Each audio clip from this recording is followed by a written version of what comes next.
Hello and welcome back to another video with me, Rusty. How are you guys doing? I hope you are doing well. So today's video is going to be slightly different from the playthrough that we've currently been working on, which is like the first few hours within EveOnline. We're going to have a short break for that, and we're actually going to do well, look at basically how I make most of my money currently. But before we get into any of that, I just want to say a massive thank you to all you guys who have subscribed. It was really nice to see that we went from 2 to 7 subscribers. I can't tell you how much it put a smile on my face to see that, and all the views that are coming as well. So I really appreciate you guys subscribing, and obviously your time for watching the videos. Obviously the subscriptions help the channel, but more importantly they just brighten my day up when I log in, check the account and see that there's a couple of other subscribers joined, or there's a comment on the video, or the video's doing particularly well. I mean, let's face it, by other YouTube channels standards, it's not a lot of views, but to me it's a lot of views, and I appreciate every single one of them, so thank you very much. Let's keep it going. I would love to be in double digits by the end of the year. Like mid double digits would be absolutely brilliant for me, but anyway, that's not why I do it. I do it because I enjoy playing the game, and I enjoy showing it off to new people who may have tried picking it up once before and didn't get along with it, or first time looking at it. Anyway, with all that said, let's crack on with what the main point of this video is. So, as you can see, I am sat here in my beautiful, dirty little heron, which is the Caldari basic kind of hacking ship. It is hacking ship. It's designed for hacking, and that's all it's kind of really based for. You can kind of combat fit it, so you can do like a combat heron build, but that's not what this is. This is fit for exploring, because that's what we're going to do. We're going to head off into Null Sec, we're going to find a storm, and we're going to hack some relic sites. So those of you who don't know, there are a number of storms throughout the EVE universe, and they all have different effects. So yeah, I suppose it's a good idea if I show you how to find that, basically, because without that it kind of makes this a little bit pointless. So I have a notepad, storm hacking. So it's this website here that we need to go to. I will have it linked in the description. 1 second while I just load that up. Right, so yeah, so you go to that website, and this is what you're greeted with. So we have electric storms, exotic storms, gamma storms, and plasma storms. They tell you the bonuses of what happens in each one, but the one we're interested in are the electrical storms, because we get this. Not so much the EM resistance penalty. The capacitor recharge time is nice. It's the virus coherency bonus, which is great. The scanner probe strength bonus, which is really great. Cloaking disabled is both great and not so great. And you'll know what we'll see why when we get into the sites. But the biggest real reason why is spawns extra relic sites. So at the moment, if we look at this, we have an electrical storm. A is in here, in this system, and then we have a second one which is located here. So basically what we want to try and do is we want to try and get into one of these two systems, and because these are the heart of the storm, so this is where the storm is strong, and the storm will be strong I think within 2 jumps off this system. I think if you start going, I think the third jump out becomes a weak storm, which means you get less relics, and these bonuses go down a little bit. But in this system, or 2 2 jumps within it. It's a strong storm, and you get the best possible benefits to these down here. So that's how we find these storms. So we're interested in this one and this one because they're electric, and we'll make our way over there. So there are a couple more things that we need before we can actually kind of get into the nitty and gritty of it. So there are a couple of requirements. So you need a noise 5 needle jack filament, and you need an internal 5 poshfin filament, and you need this glorification 1 filament as well.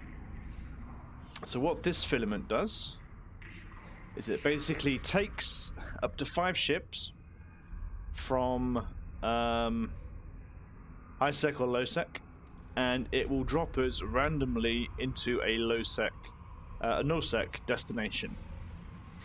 And then depending on where this puts you will basically dictate which system we go to.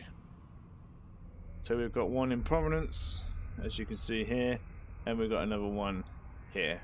So we'll either go to this side or we'll go to this side, and normally that filament drops you within like 6 or 7 jumps if you're lucky. Sometimes a bit further out. I've had 16 jumps. But yeah, it'll drop you out into Null Sec within range of these systems, and then we just have to fly to them. So that's how we get there. That's pretty much what we're going to be focusing on for the most of this video, and obviously we'll try and do some hacking. It will depend on how long the video goes on for. It might be a slightly longer one, I haven't quite decided, but we'll see how we go. This is how we're going to get there. And if you haven't guessed already, these other 2 filaments are the ones we're going to use to get back. So we're going to go through Poshfin and do something called Poshfin hauling. But we're not going to do that in this episode because obviously we want to come back with our belly full of loot. So to that end, I use a heron.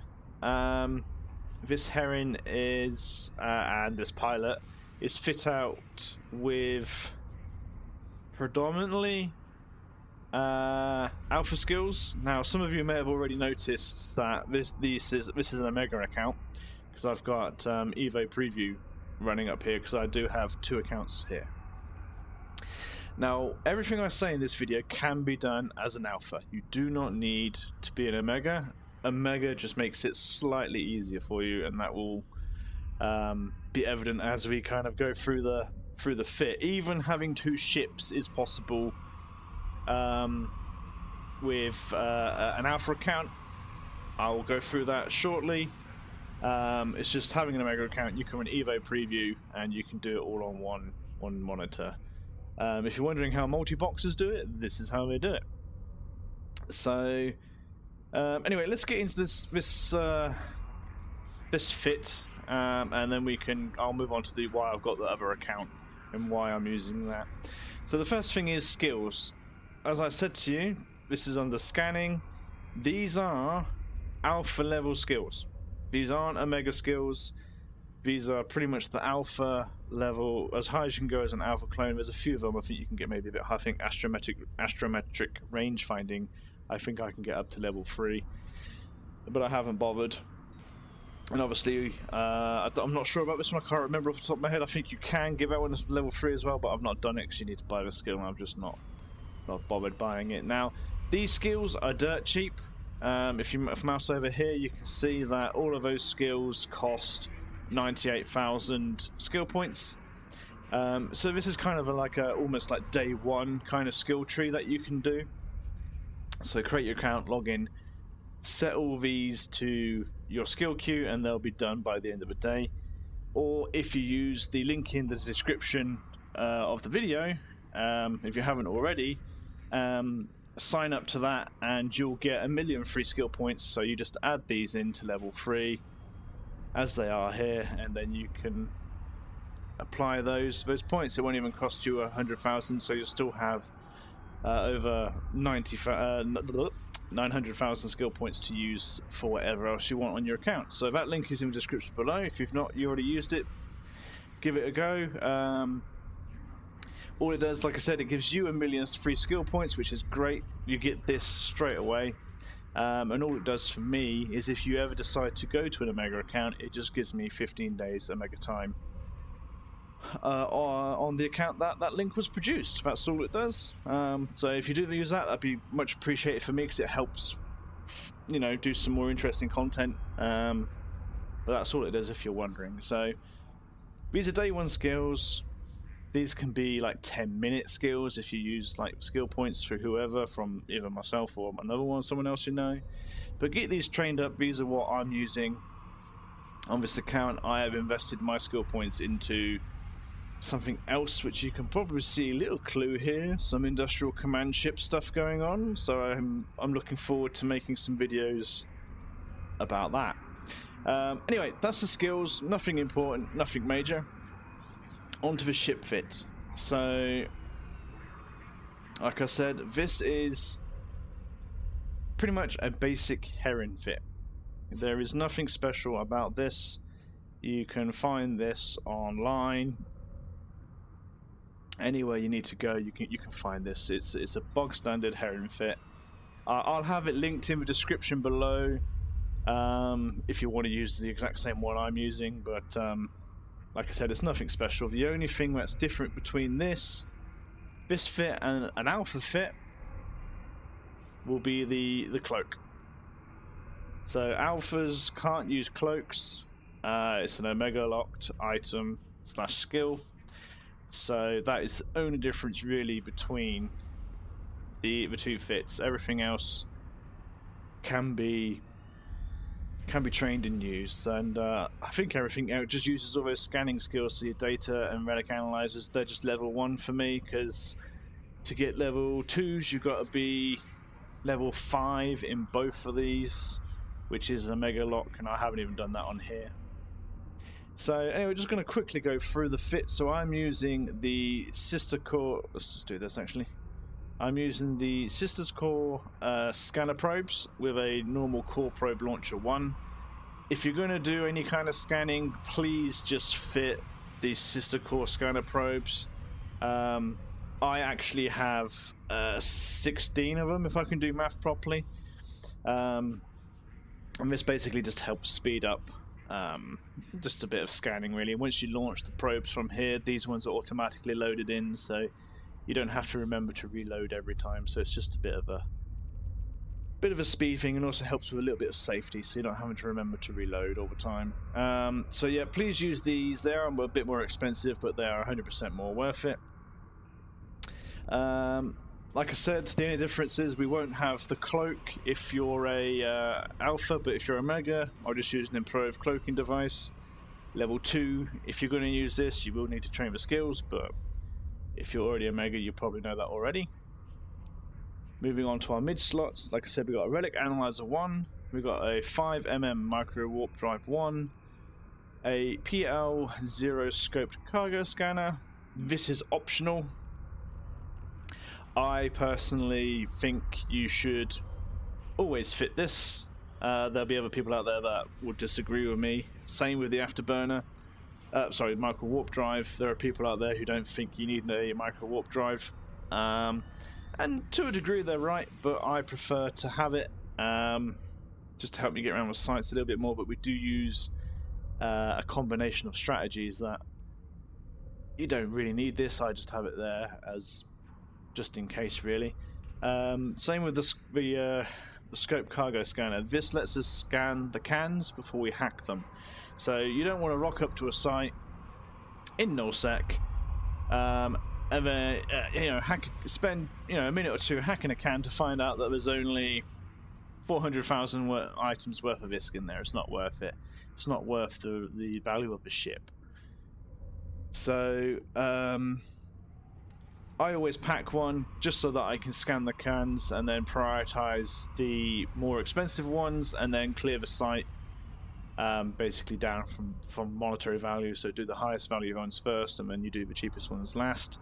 If I'm in a system with multiple sites, I will cherry pick the sites first, get all the valuable loot out of each site first, and then go back and clear them up. I always believe it's worth clearing up a site if you're going to visit it, because it just helps with the respawn rate.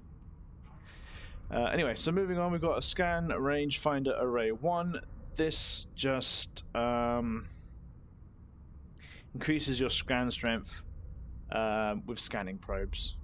So it just makes your probes a bit stronger when you're scanning, which makes things a little bit faster. And then we've got a data analyzer 1. In the low slots, we have an inertial stabilizer 1. This will just basically just speeds up our ship a little bit more. We're not the fastest ship in the world. We do have a line time of 6 seconds, so we're not going to be able to insta warp like an Astero would, when you can get them down to 2 seconds.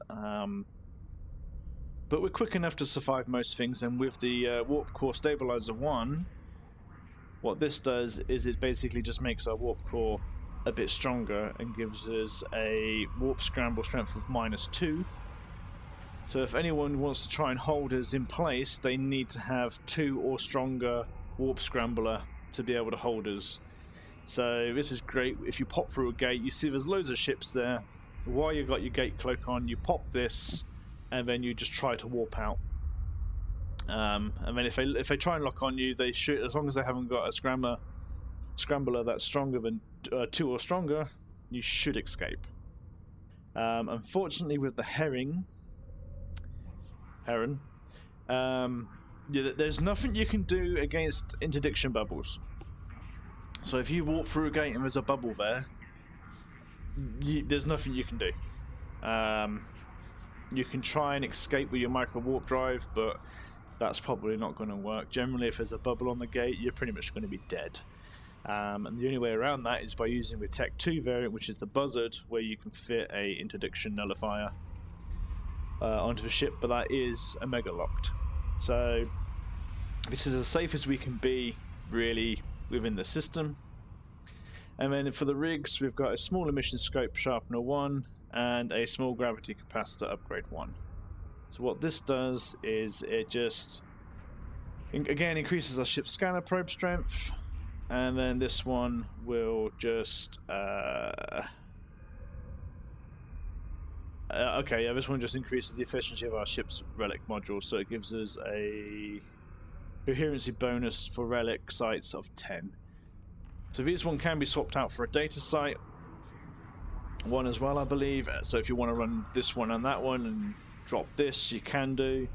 Same with some of these rigs here. There are other rigs that you can fit that will help give you more strength or more scanner strength or less deviation and all that kind of stuff. So, but this is what I run. This is what I run as an alpha as well, and it does the job. It especially once you get onto the site where the storm is, it will really. It does well. There's not a lot. It's not very often we fail a hack in the site unless we just get really unlucky. So yeah, this costs around about 8 million. So it's a very cheap fit, give or take. I say 8 million, it might be a bit more with Jita prices and stuff, but it's around 8 to 10 million for a pretty decent little ship. Now, I'm not going to say I'm the fitting king. I find a fit that works for me, and that's what I do. I do what you guys are doing right now. I look at YouTube videos and I find a fit, tweak it to how I want it to be, and that's usually what I run with until something better comes along. But anyway, that's our fit. There are a couple of things extra that I've done. Ignore that, because that's just my abyssal loot. So in the bay, I've actually got 2 secure cargo containers. This just helps us maximize a little bit of our storage. I think maybe 2 might be too much, but basically you can get one of these, assemble it in your ship, and then you've got some more storage space to help organize some things out. I do have drones, but this is not a combat herring. They're literally in there just to try and get rid of, you know, a bit of show, but again, these are now irrelevant, which I'll go through in a moment. So in our loot 2 can, we have Our filament ticket is in, and our filaments ticket is out. You'll see why these are all 5. Well, now really. So that's the herring, really. There's nothing really more else special about it. It's there. It's all alpha skills, all alpha modules, apart from the cloak, and that's it basically. So what I'm going to do now is I'm going to move on to the second ship and why I actually have it. Well, actually, before I do that, if you actually looked at my Twitter or X, whatever you want to call it, I've actually put a photo on there of how much loot I brought back from my last trip. Now that photo says it's over 400 million in it. It was actually more than that. I just accidentally sold a load of stuff before I took that that screenshot. I had just over 500 million before I sold all that, which you can see here if I go to market transactions. Yeah, you can see all these being sold down here. There's a nice big chunk. So yeah, the overseas, not that one, this one here, sorry. I sold for quite a bit of money there.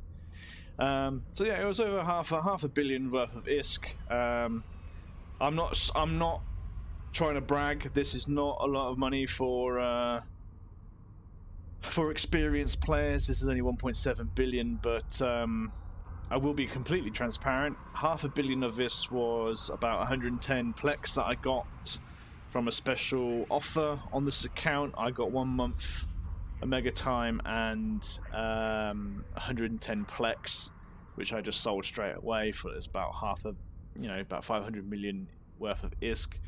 But the rest of that has actually been earned through hacking, through what we're about to do. So, like I said, this is nowhere near a lot of money for an experienced player. You know, there's players out there with nearly half a trillion ISK and all that kind of stuff. There's probably people more than that. So this is pennies on a dime to them, but to me, this is a lot of money. This is the most I've ever had on one character, and this is an alt character. Funny enough, how long has she been alive? So she was created. I created her on the 2nd of the 9th, 2023. So that's she's a couple months old.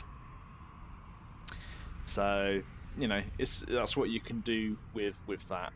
And like I said, she's training up to go into something else, which should be a bit more fun. Anyway, moving on to our next character. So this is actually my main character. Now, to show you something, this is how much money he's got, and he's been around since 2020. So 3 years I've had him, and he still has only just breached the billion mark. So it just shows you how much I'm learning within as I'm playing and improving. So yeah, this guy, he is flying a Drake Navy issue. So on here, if you go to the ship tree, again, this is a Kaldari battle cruiser. So you can see I've had him quite a while. Nearly all my alpha ships are maxed out at level 5. I've got him actually training because I wanted him to get into a Tengu, for reasons we'll talk about later. But yeah, at the moment he is flying a Drake Navy issue. This is again an alpha ship, so you can fly this as an alpha.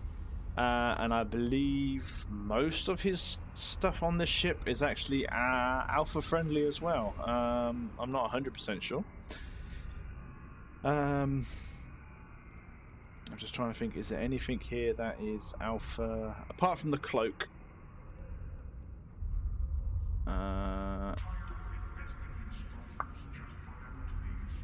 That is a good question. I don't even think these are. Let's have a look. No. So yeah, I think everything on this ship is alpha friendly as well. Oh yeah, don't worry about that. That's just a simulated fit. Anyway, this is my Drake Navy issue. This is basically to run security. What I found as an alpha pilot in just a Heron is I was getting pushed off my sites. So I'd spend, you know, a bit of time scanning down a site. I'd get over to it. I'd get 1 or 2 cans done, and then an Astero would land on grid with me, which means I have to leave because I'm not battle fit in that. And you know, if I'm not quick enough, they're usually all combat fit or semi-combat fit. So they'll web you and they'll scram you, and then they'll kill you with their guns and drones. So what I was finding is I'd scan down a site, get 1 can done, Stereo would land on grid with me, and I'd have to leave it and try and find another site. Which, you know, it affects how much money you can make. You know, if you're spending a couple of minutes, like 5 minutes or so, scanning down a system, only to be able to hack 1 or 2 cans per site before being pushed off, it really hurts how much money you can make. So I decided enough of that. Let's take in a bit of muscle. So that's what this guy's for. He has 2 fits basically. This one here is the travel fit because it has the cloak, which again is just to help us get through Null Sec. We can fly this without that. It's just obviously we're invisible as we're traveling. Once we get to where we're going, it's a non-issue anyway because you can't use cloaks. But getting there, it just makes it a bit safer, and also I can jump him faster using the micro warp drive jump trick, which I can show you. So yeah, but basically these are, we can go through the fitting as well. So these are heavy assault missile launchers 2. I run a couple of missiles. I've got Scourge Rage loaded at the moment, which is 16 kilometer flight range, so they've got to be pretty close for us to be able to hit them. I do have javelin load here as well, so if I simulate that and we stick in the javelin, here it is. So we've got javelins loaded. So we've got 28 kilometer range on them, but obviously we do significantly less DPS. So we can use the javelins to hit out a little bit further, and then we can switch to rage, and then do the higher DPS. We're also running a full flight of Vesper 2 drones. I have 7 in the bay. I can fly 5 at a time because that's how much bandwidth I have. So yeah, we've got hams in the top. We have a cloak drive, a cloaking device for our travel fit. In the mid slots, we've got a warp scrambler 2. We've got a compact micro warp drive just to try and get us a bit more speed because we're not the fastest ship in the world. I've got Caldari Navy large shield extenders, 2 of them. I've got a multi-spectrum shield hardener 2 and a stasis whipperfire 2. In the low slots, I've got a damage control 2, and then I've got ballistic control system 2 in the rest of them. For the rigs, I'm running a medium current router, ancillary current router 1, and then a medium core defense field extender 2 in the other 2 rig slots. Like I said, this is the travel fit. For the combat fit, when we get to the site, I remove the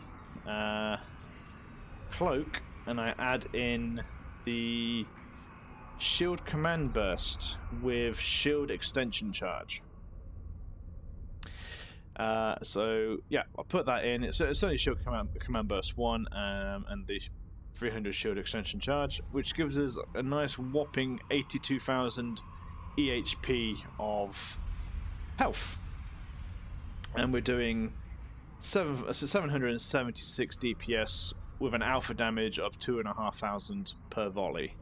So it's a pretty hard hitting ship, and it's a pretty tanky ship. It will push off most things on site.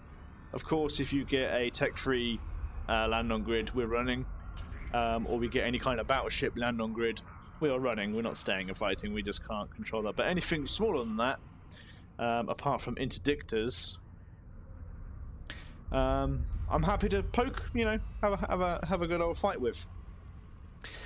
So yeah, that's the fit. That's why he's there. That's all he's really there for. He's literally there for just providing a bit of security so we don't get pushed off site so easily. The only other thing I've got fit in here is a micro depot, a mobile depot. Sorry, not micro. They're not micro. They're huge. Well, they're massive for cargo space on this anyway. Anyway, this is here just so I can refit in space, because most of the places where we go to, they don't have stations. So refitting, well, you can't do it in space. You need to dock up at a station or have one of these.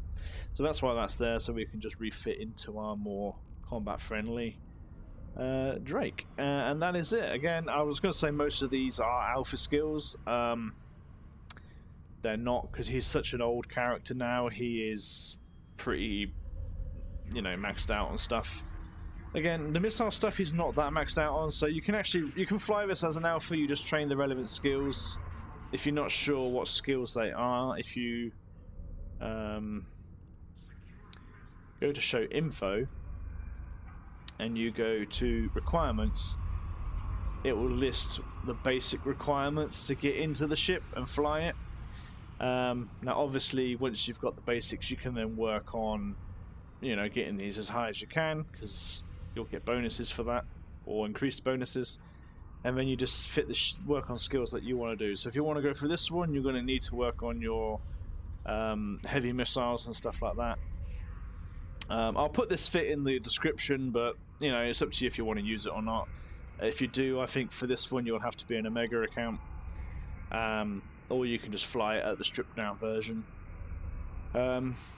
So yeah, but while we're traveling on the travel fit, we have to turn off one of our modules here to be able to run the cloak. So that's just another thing to bear in mind.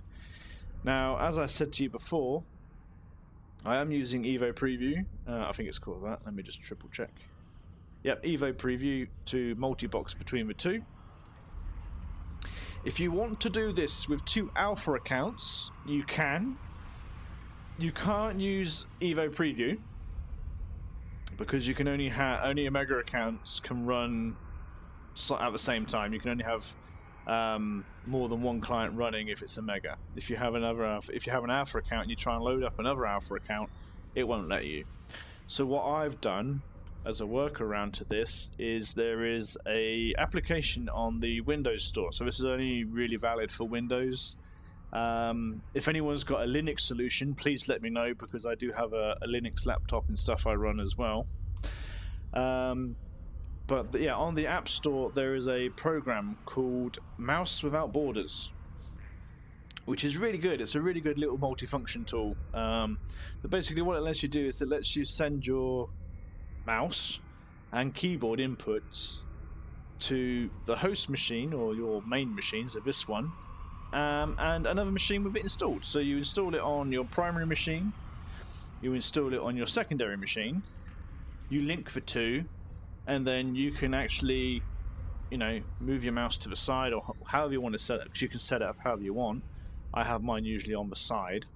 So when a mouse goes over to the side, it actually goes on to, in my case, my laptop screen, and I can control the laptop from my desktop.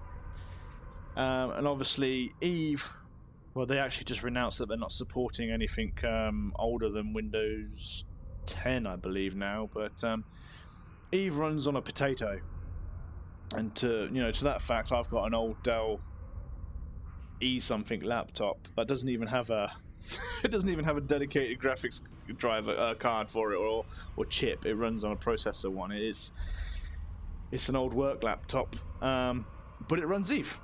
And because I've got Mouse Without Borders, I can actually have one alpha account on this main machine, and then I can actually have Eve running on the laptop, Mouse Without Borders, and I can have it sat on my desk, and I can control both with just the mouse and keyboard.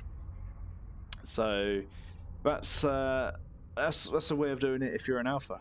If you don't want to do that, then you're just stuck with your single account, and you're going to have to get used to staying safe.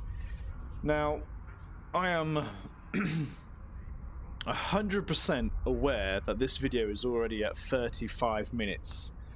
So I don't want this whole video to be just me talking about fits and stuff. So thank you for sticking around if you have for so long, and I'm hopefully all these little bits of tips and advice have helped you. What I'm going to do now is I'm going to get us into low sec.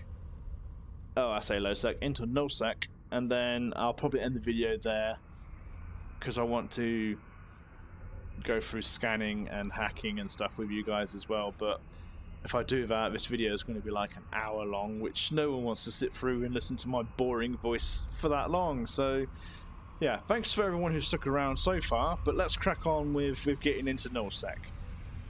So the first thing I'm going to need to do is I need to go to my corp. I'm going to invite my other character to fleet.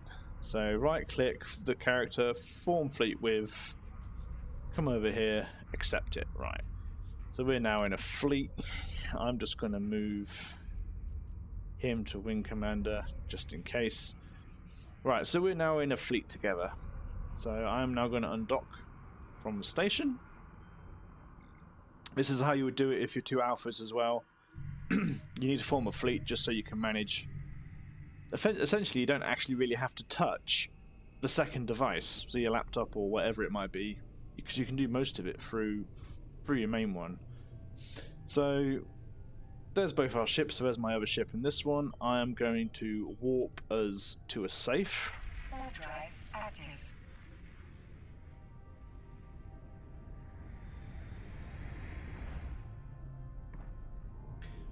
Now, as you can see, I've moved myself away from jitter. I'm about 4 jumps away from jitter in this system. Just to get away from everyone, really. Basically, I don't want to be sat there fiddling around with filaments and then have someone land on grid and attack and kill me. So, I mean, a slightly quieter system. I say it's quieter. There is 4 people in the system, so 2 others. Yep, so once the ships have arrived, wait for the Drake to stop. We need to change our security setting, our safety setting to partially safety. Otherwise it won't let us use the filament. On the Drake I actually have that set to off because obviously this guy's, I want him to combat and I don't want to have pop-ups when I'm trying to, you know, lock someone up. So, yeah, don't forget to descan. Descan is going to be important. Yeah, so I've got my drones up here, but I don't use them. Right, so we are here. We're now ready to hop into Null Sec. So I'm going to go over to the eye icon. I'm already in loop 2. Need to use this one. So you right click, use needle jack filament, and you click activate. And both ships will jump. Now, good news is, I'm going to need to go a little bit further than that. We are the only 2 in local, which is great. The reason why I'm flying away is because I need to be a certain distance so I can activate the cloaks on my ships. There we go. So that's it. That is as simple as it is, really. We are now in Null Sec because we've got the -2 security status now. So we are in Null Sec, and we are the only 2 in the system.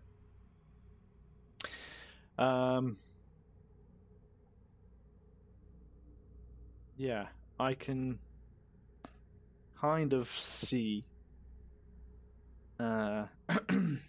Just thinking what I can do here. Yeah, right. Actually, do you know what? I'm going to end it here, guys, because obviously this is now 40 minutes long, and I feel bad that I've droned your ears off talking about ship fits and stuff. So, yeah, I'm going to end the video here. The next video I'm going to do will actually just pick up straight from here. We'll start doing we're going to scan some of these systems down and how to make safes and stuff like that. So, yeah. Thank you ever so much for watching. If you've got this far, it is greatly appreciated. 40 minutes is probably stupidly long. I tried to keep it as fast and short as I could, but there's a lot to kind of cover. You need to prepare yourself if you're going to go out into these situations. You can't really just jump out there because you're just going to get killed straight away. But anyway, yeah, well said. Thanks for sticking around. Thanks for watching the videos. If you haven't already, please like, subscribe, and comment. The comments are brilliant. I love getting an email during the day saying that someone's commented. And again, like I said earlier in the video, I love being able to log into the account and seeing that the subscription count has gone up. So anyway, guys, I'm going to love and leave you there. You all stay safe, fly safe, and I'll catch you in the next one.